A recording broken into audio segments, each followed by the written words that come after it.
Hello, this is Chris Ferrigno. We are now going into the lower extremity. We are exiting the upper extremity, going into the lower extremity. Today we are going to look on the back side into the gluteal region, the posterior leg, and the hip joint.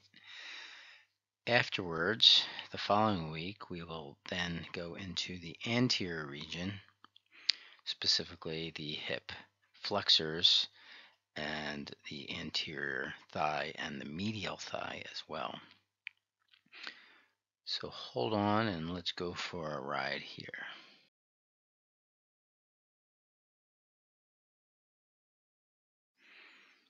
So we'll start out looking at the osteology of the pelvis and of the femur, and then we'll also go into the hip joint itself, and then we'll go into the muscular compartments. So let's start off with just a little bit of basic nomenclature.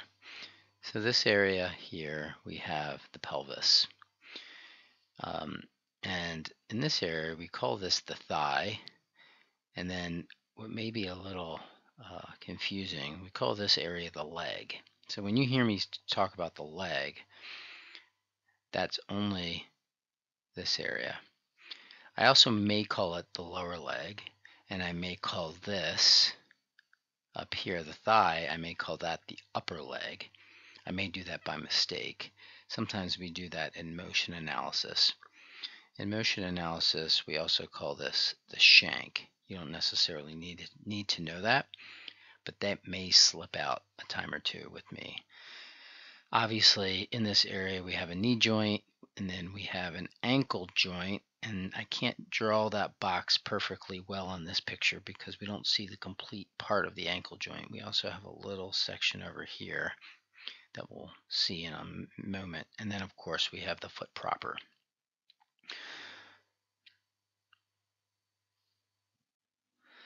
Okay, so let's spend a minute or two talking about the osteology. So here we have what's called a hemipelvis. I'll just write HP. We also might call this an innominate bone. Innominate bone. I'm not sure if there's one N in there or two N's here. But an innominate bone means without a name. And the reason we say that is because it's really three bones into one. So here we have, as you can see, an ilium, and then an ischium, and a pubic bone that have all coalesced and merged into one large bone called the innominate. And there are some specific structures on this innominate that you should be aware of. We're going to start right here on the iliac crest. So the iliac crest is this whole crest on top. Okay, if you rest your hands on the top of your hips, so to speak, really you're resting them on top of the pelvis. So your hand might be resting right here, or if you're reaching pretty far back up in this area. Anteriorly you have what's called an anterior superior iliac spine. So that's right there. That's what kind of juts out on the front. You can feel that on most people, even larger, kind of thicker people, you can feel that quite easily as well. Okay. Inferior to that is an anterior inferior iliac spine. That's over here, and that's something that is not easily palpable. We have plenty of muscle and stuff up in front that's hard to palpate through, either on a thin or thicker person. But this anterior superior iliac spine, we like to abbreviate that ASIS, and we like to abbreviate the AIIS here. But the ASIS, since it's a common palpable landmark, that phrase is used quite often. Posteriorly, we have a posterior superior iliac spine, and you may guess that we call it the PSIS. And so this is palpable as well. These are really close to those little two dimples on the very low back. And you might be thinking when you see these that you're in the sacral area.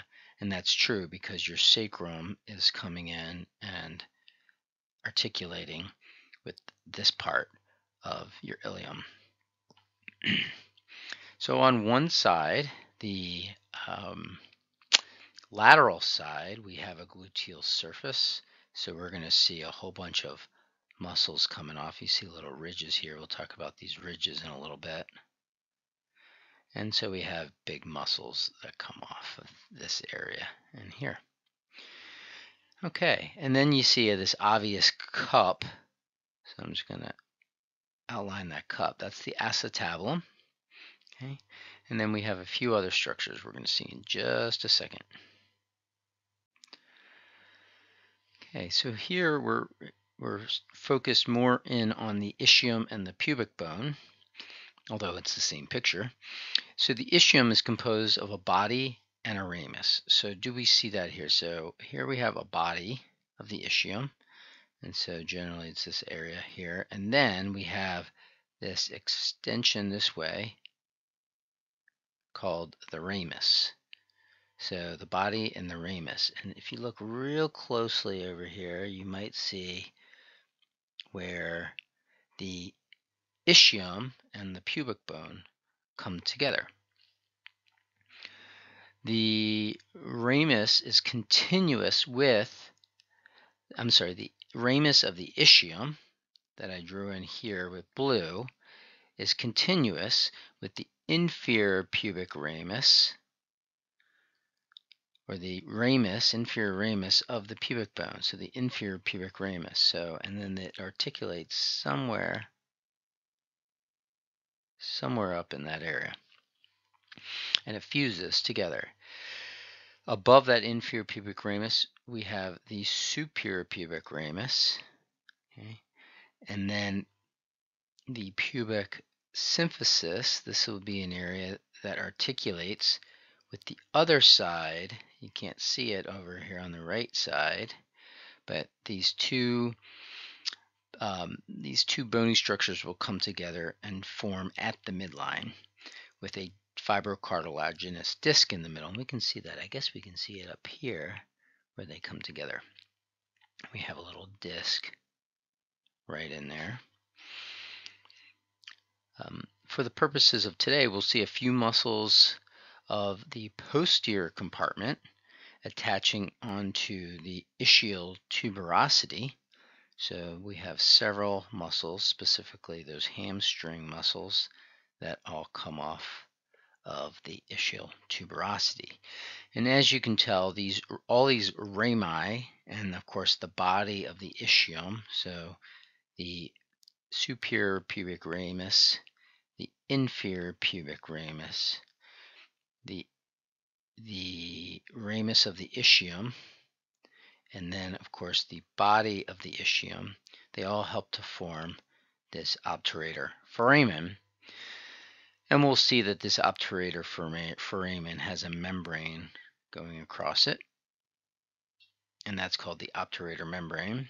And then there'll be a little hole, not drawing this well, but there'll be a little hole up there that allows for an obturator artery and an obturator nerve to run through. So let's take a look at now the femur. So we saw that acetabulum in the innominate bone. And obviously that was a large cup that's going to accommodate the proximal femur. Specifically, it's going to accommodate the head of the femur.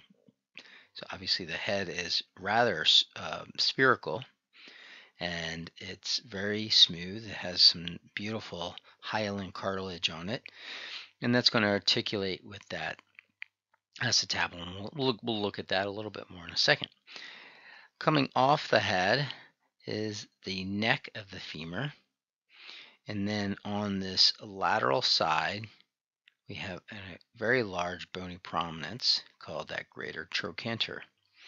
That's on the lateral side. So on this x-ray over here, you can see it there, and you can feel that on the sides of your hip. So if you were to kind of bump into something, normally you're bumping into something with your greater trochanter. On the medial side, we have a lesser trochanter. So these two trochanters are going to provide a large surface area for muscular attachments. So we're going to see some hip external rotators for the greater trochanter and abductors for the most part. And for the lesser trochanter, we're going to see a hip flexor. We won't see those today, but we'll see those when we go into the anterior compartment of the thigh. And for the sake of you guys, that's all I really need you to know is this head, the greater trochanter, the lesser trochanter, and then, of course, the neck. Since the muscles in the posterior thigh will insert themselves onto the tibia, it's probably a good idea to go over the osteology of the bones that contribute to the knee joint. In other words, the distal femur. Here we have the distal femur, and of course the proximal tibia over here. And I guess we shouldn't forget the fibula. So similar to the humerus, there are condyles of the femur, the medial and the lateral condyle of the femur. So if you have condyles, as you are probably aware, we also have epicondyles. So we have medial and lateral epicondyles of the femur. And then on the medial side, we have an additional prominence called the adductor tubercle. So there's a bump up, and that's the adductor tubercle. And as you might imagine, we may have a muscle called an adductor that will insert on that structure. So on the tibia, there are condyles as well. So here we have a medial condyle and a lateral condyle. In between the two, there is a structure called the tibial tuberosity. I'm going to circle this whole thing. So we actually call the tibial tuberosity the most prominent point here in the relative midline of the knee. So this artist is showing that it might be right there. Note that we have a we have a patella here that we will talk more about when we get to the anterior compartment of the thigh, but the articulation of the knee is really between the femur and the tibia, that's the tibiofemoral joint, and then of the patella to the femur, that's the patellofemoral joint. And we'll talk more about that when we talk about the joints of the knee, the joint of the knee in the next section. And that's it for the tibia. Okay, so we're going to take that femur, or the head of the femur, and we're going to insert it into the acetabulum. So we're going to take a look at the hip joint proper and all its fine characteristics. Let's take a quick step back and talk about the motions available at the hip. So the hip has a high degree of mobility. However, it has less mobility than the shoulder joint. Thus, it's highly stable, and hip dislocations, while somewhat rare, can occur.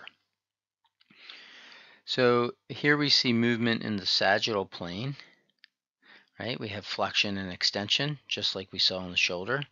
This is going to be very similar to the shoulder because we have motions in the frontal plane, and abduction and adduction. And what we don't see necessarily in the shoulder is a reverse action of abduction. Because our foot is functionally on the ground usually, we have abduction on the pelvis, but on a fixed femur. I hope that makes sense, but basically you have a femur that is staying very still at any given time, and then you have motion of that pelvis, okay? And if this pelvis goes up, this line, this angle here, actually it's this angle, will become less. And that's abduction of the pelvis on a fixed femur. Okay, looking in the frontal plane, we have internal external rotation, and at manifest hip internal external rotation, at least when the knee is relatively straight, we have internal rotation with the foot turning in, and external rotation with the foot turning out. Now, I drew those lines, and that's deceiving because the motion isn't at the ankle joint, but the motion is at the hip joint, but the whole leg moves as a unit. And then, of course, we have a circular motion where you have extension, flexion, abduction, and adduction all together, and this is circumduction. Circumduction. So once again, the acetabulum is formed by a fusion of the ischium, ilium, and the pubic bone, and the blue line shown here is showing where those fusion points come into play. So it's pretty magnificent structure in that because of this fusion, we have now this really nice circular acetabulum. And it's nice to see that the acetabulum isn't a complete circle. It's obviously semilunar, so it's got this break in it. It's got the break in it. But this break is bridged by a ligament that comes across here. You don't need to know the name of the ligament, but the ligament combined with the bony structure forms almost a whole socket. So we have the socket that's rather deep, but to increase its depth, we have a more flexible labrum, just like we saw in the shoulder, that helps to increase the depth of this. So here we have this labrum that's going to increase it by 10 to 20%. And extending out from the labrum, just like all synovial joints, we have a joint capsule. And helping to connect the head of the femur into the acetabulum is this structure called the ligamentum teres femoris. We say ligamentum teres femoris because there are other ligamentum teres. Off the top of my head, I can think of two others in the body. And so we put the femoris to clarify that this is the one serving the head. Teres, if I'm not mistaken, means round. So this is a round ligament. And so it might look like that inside the body. So again, here we see that ligament. And just take home from this slide is to show that there is some nutrient vessels that come up into that ligament to help serve the head of the femur. The head of the femur and the neck of the femur have a copious amount of blood supply, and however, the blood supply can get compromised, and if it does, then we get some damage. In the case of the ligamentum teres, if the artery within that ligamentum teres gets compromised, you get damage right in this area, and that would result in a condition called AVN, or avascular necrosis. So the joint capsule is reinforced by 3 ligaments. I don't want you to memorize these 3 ligaments. Okay, these are the names: the pubofemoral, ischiofemoral, and iliofemoral. I don't need you to memorize those 3 ligaments. I just want you to realize that these ligaments become very tight in hip extension. Okay. Hip extension equals tight, and hip flexion equals loose. Okay, and there's some implications of that. When you have tight ligaments, when you go into extension, you have the tight ligaments, and essentially pulls the head of the femur up into the socket. So it's a very strong joint at that point. It's very stable. Okay, so this equals stable, and this equals unstable.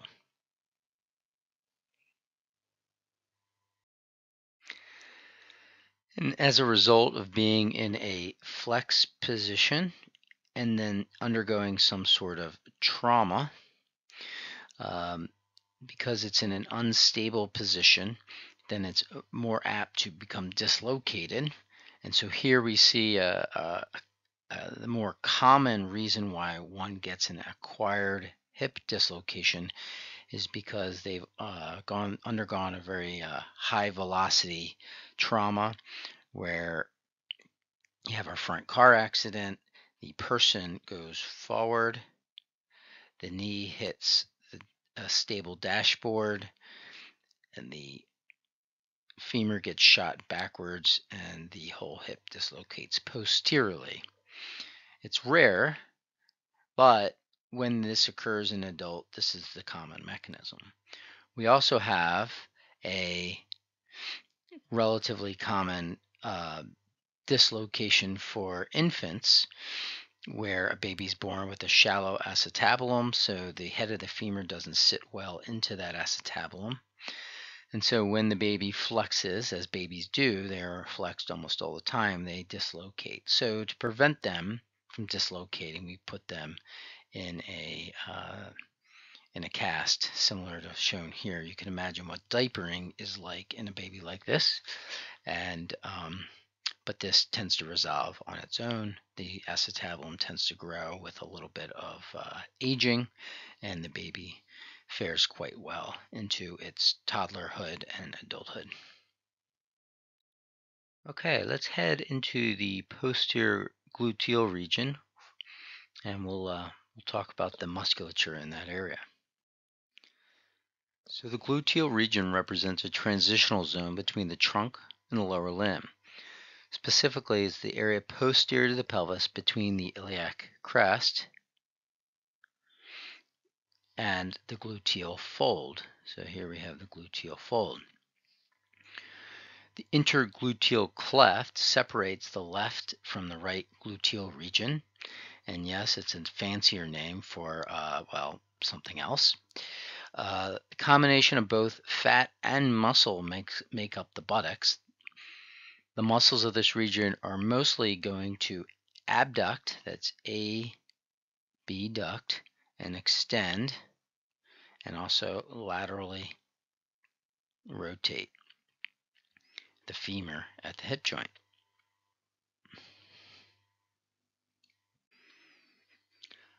I like this picture on the right hand side because it takes this large muscular area and it puts it into an anatomical and morphological context. So again, we see this iliac crest, and this area right about there on this person would be their greater trochanter. At least on the lateral side, you could palpate their greater trochanter, and here we can see a sacrum in this area. This would be that area for this would be the area for the PSIS on both sides. That's the posterior superior iliac spine. Here's the dimple overlying it that we could see on both sides as well. The muscles of the gluteal region are divided into a superficial group containing 4 muscles and a deep group containing 5 muscles. In general, the superficial group of the gluteal muscles are responsible largely for abduction and extension of the thigh. However, as we'll see in a minute, they can also do a few other motions. The deep group of the gluteal region are responsible for largely externally rotating. As you can see here, there are 5 muscles. However, you're really only going to be responsible to know one of those muscles. The other 4 muscles are quite small, and while they are important for general gross motor, we're going to focus on just one of those muscles. So the gluteus maximus has a very broad point of origin that encompasses the sacrum. So here we have the sacrum under here. The thoracolumbar fascia. So most of this white is the thoracolumbar fascia, but remember that fascia extends upward towards the latissimus dorsi. And the sacrotuberous ligament, which is underneath, which we don't see very well here, and the iliac crest on top. So as this muscle obliquely crosses the hip joint, it attaches to the femur here. It's called the gluteal tuberosity, and it also attaches here in the iliotibial tract, which is going to head down on the lateral knee. So the size and orientation of this muscle makes it extremely powerful extender of the thigh. So here we see powerful extender of the thigh, especially from a fixed position. I feel like I may have said fixed position. What I meant is a flexed position. So here we have someone who's getting out of a chair, and you can see that their hip is in a flexed position at the onset of trying to raise up from a chair.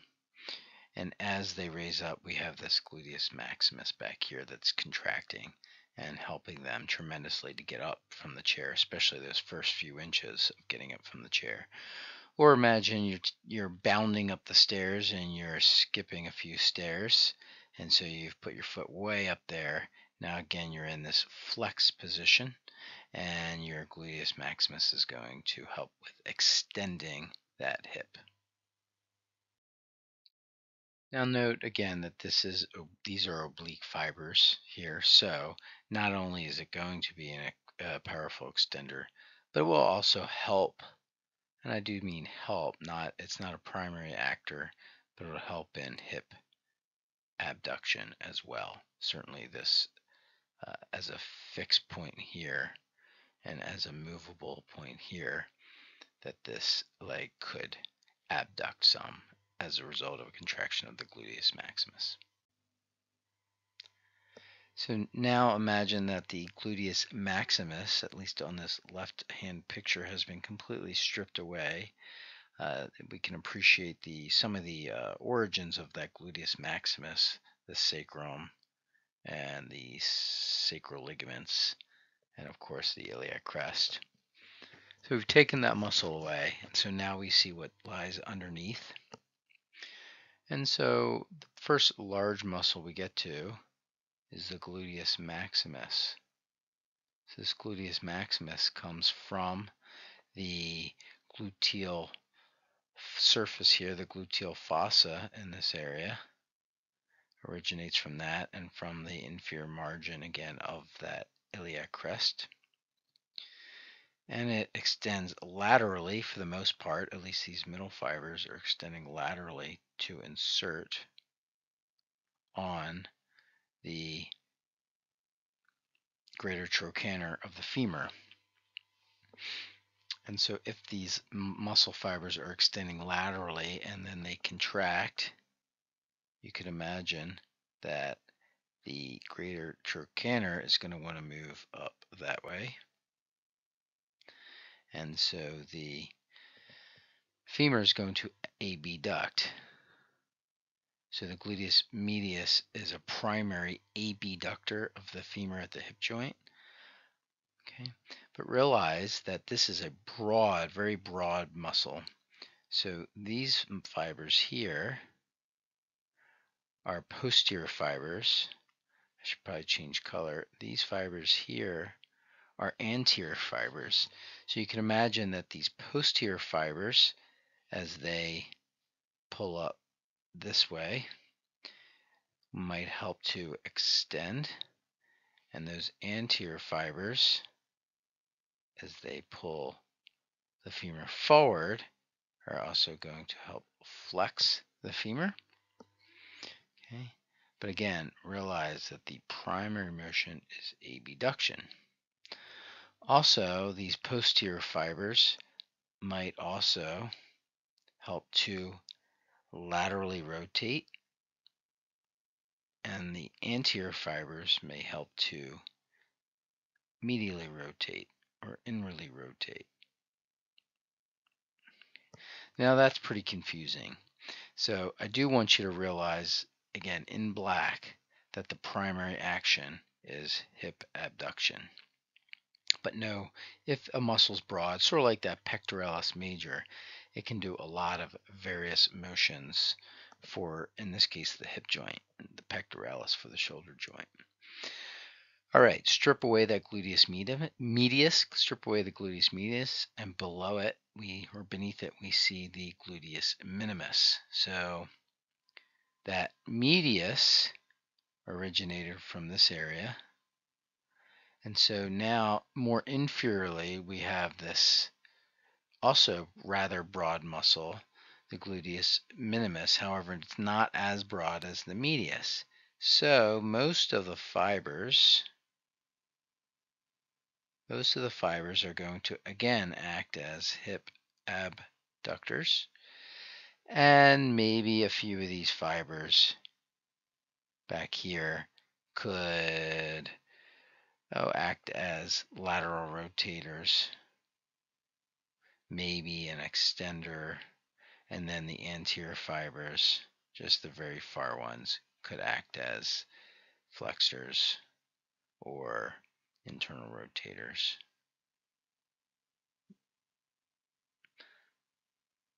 Okay, but again, primary action for this guy is hip abduction.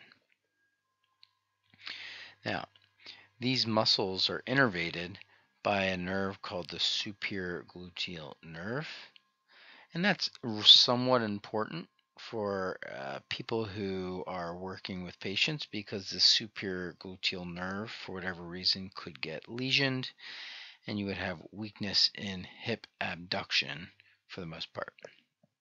And we will just cross out this artery here. You don't really need to know the artery, but I would like you to know the nerve.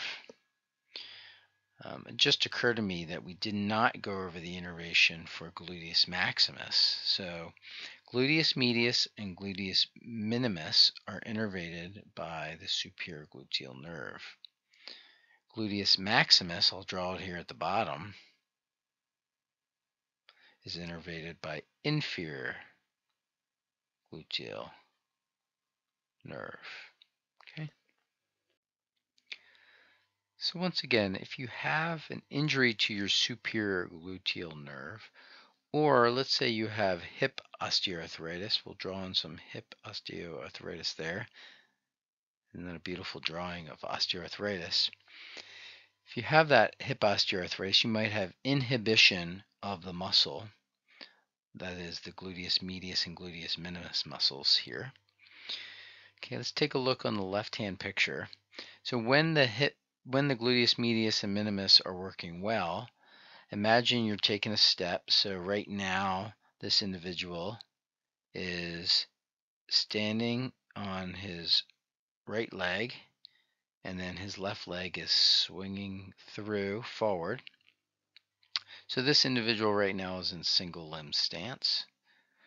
Okay. You need the contraction of your gluteus medius and minimus here on the right hand side to keep the iliac crest, here's the level of the iliac crest, from going up. Why would it want to go up? Well, remember, your hips kind of interlocked with each other. Your innominates on your right and left are interlocked with each other. They kind of act as a unit. So if you're in single limb stance on the left, this leg wants to fall down, right? And so this pelvis wants to fall down. And so this pelvis on the right wants to go up because it is hinging on the right ball and socket joint. So the contraction of the gluteus medius on this side, on the right side, that is the left picture, but at the right side here, the contraction prevents the falling of the contralateral pelvis. That's what happens in normal gait. If you have the inhibition of this gluteus medius and minimus, well, exactly what you're trying to prevent happens. The right side goes up, the left side goes down, and you have a drop of the left pelvis, or the drop of the contralateral pelvis, as a result of a weakness or inhibition of the muscle on the right hand side. So I highly recommend you see the video here, which shows a patient with Trendelenburg gait. It might make it a little more clear. Now moving laterally from the gluteal muscles, so here's this maximus. Here we see a little bit of the medius, and then deep to the medius obviously would be the minimus. And we can see this medius extending all the way over here to this line. Now we can appreciate another muscle towards the anterior side, and we see it anteriorly, sort of like we see the brachioradialis anteriorly in the forearm. We see a tensor fascia lata now a bit more anterior than posterior. However, like the brachioradialis was seen anteriorly but is innervated by the radial nerve, the tensor fascia lata is innervated by that superior gluteal nerve. Okay, so it's considered part of this gluteal region. So you can imagine that superior gluteal nerve is innervating medius, is also innervating minimus, and then is continuing on to innervate the tensor fascia lata.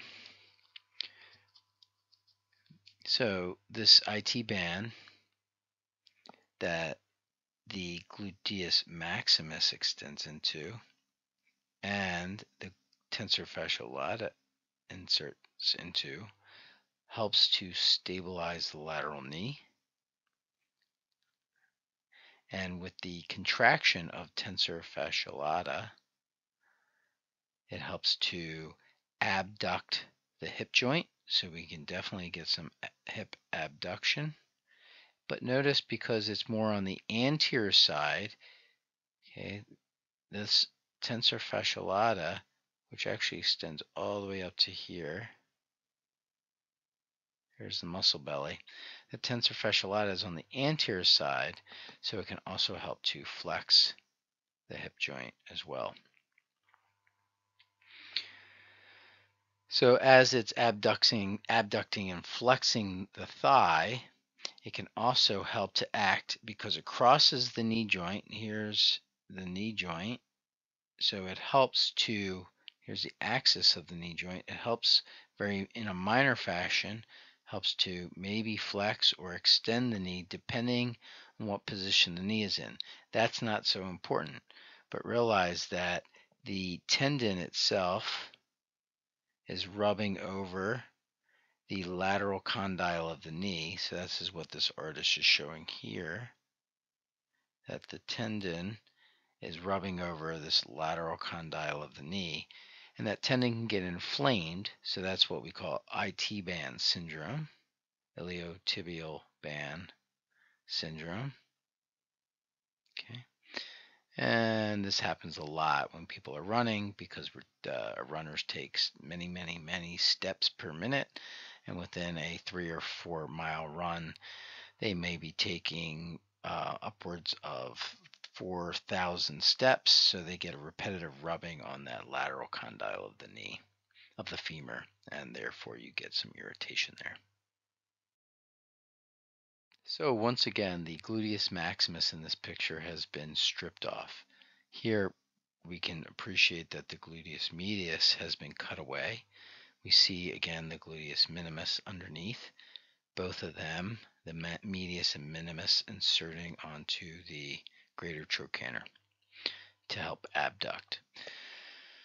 Now if we look just inferior, we have this piriformis muscle. Okay.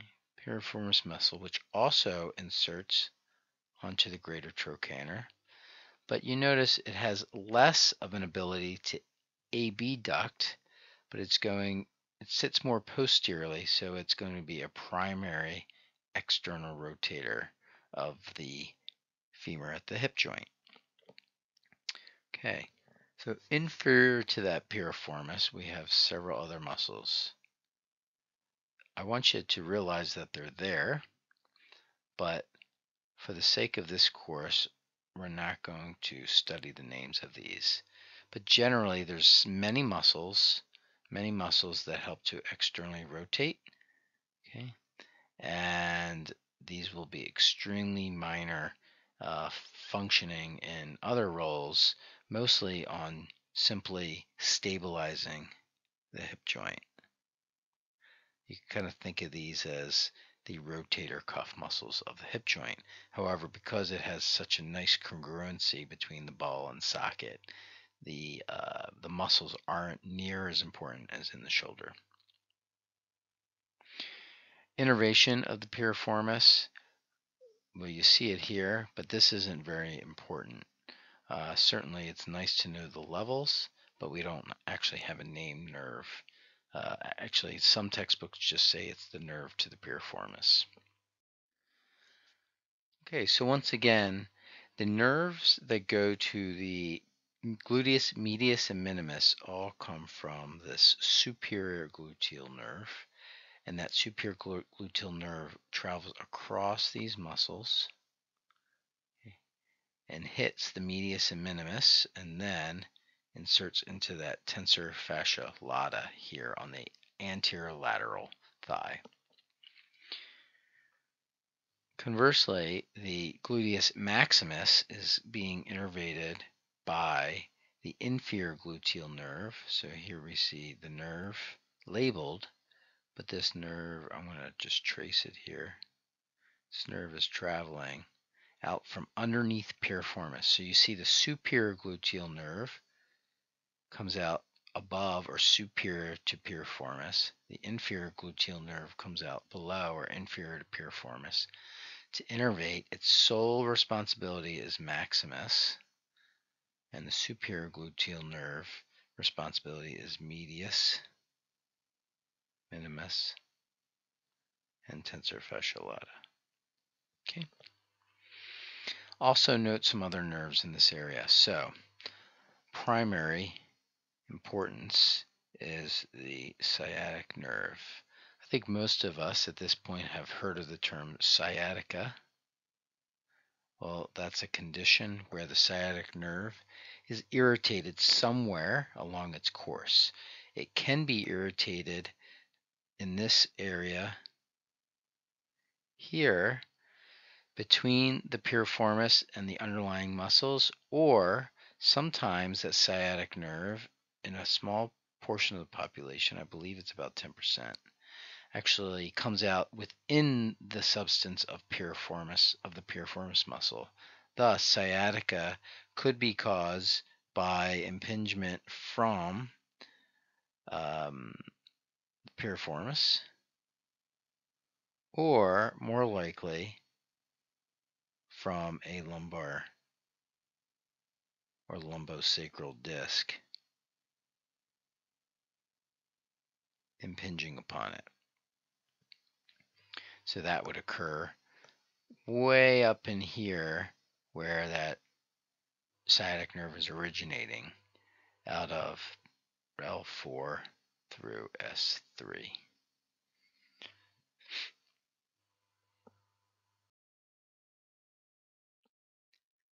As for the arteries in this area, well, you'll be happy to know that you don't need to know the arteries in this area. Certainly there are several arteries that bring blood flow to the area, but given the occupation that you're entering and the relatively low clinical importance, we're not going to ask you to memorize those. Now, please don't freak out by this. We're not going to ask you to memorize this plexus like you had to memorize the brachial plexus.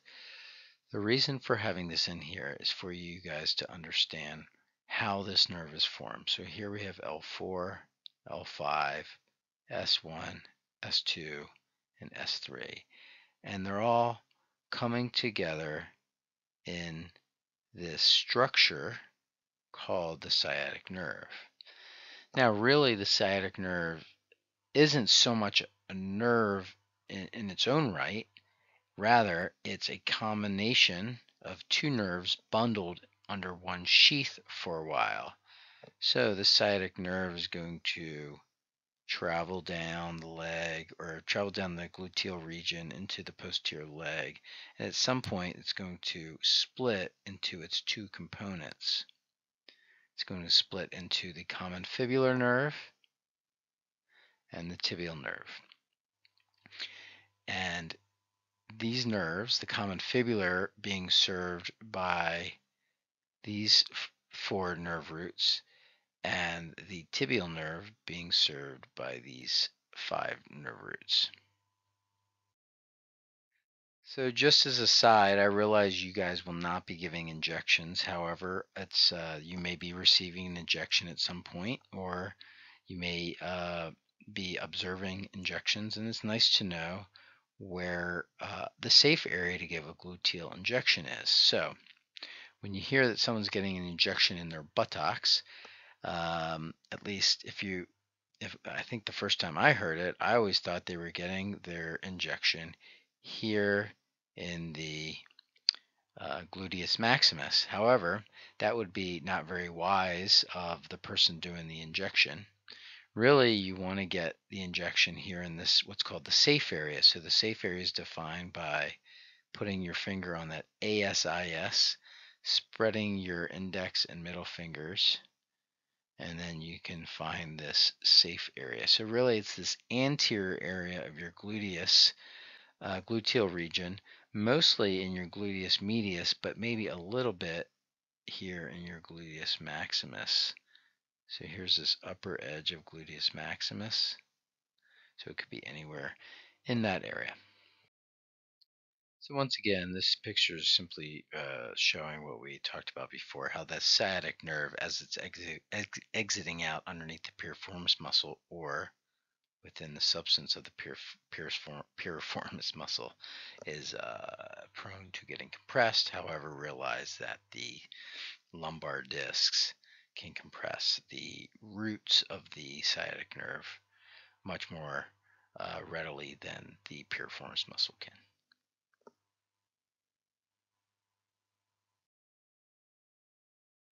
Okay, so now let's go into the posterior thigh. So we are exiting out of the gluteal region and going into this posterior thigh where we'll see, well, for the most part, the hamstring muscles and that sciatic nerve that's traveling through the posterior compartment of the thigh. So let's take a minute and discuss the general compartmentalization of the thigh. So if you recall in the arm, the arm had two compartments and the forearm had two compartments. In the thigh and in the leg, there are three compartments each. So here in the thigh, we have this anterior compartment, we have a medial compartment, and then we have what we're talking about today, the posterior compartment. Realize that the posterior compartment, all the muscles are going to be innervated by the tibial nerve, and all the muscles are going to be served by a deep femoral artery. Okay. The tibial nerve, once again, just as a reminder, is one of the two nerves within this sciatic bundle of nerves. Okay, so we're going to say it's the tibial nerve, not the sciatic nerve. Sorry, that's supposed to be an arrowhead. Of course, separating these compartments are some of those intermuscular septa. So again, this is just, I want you to know conceptually that there are septa coming in here, and there are septa coming in. It's hard to see with the dotted lines, but the septa are coming in here like this as well, and some coming in here like that as well. And so these come in all the way, for the most part, into the bone and help to create this compartmentalization.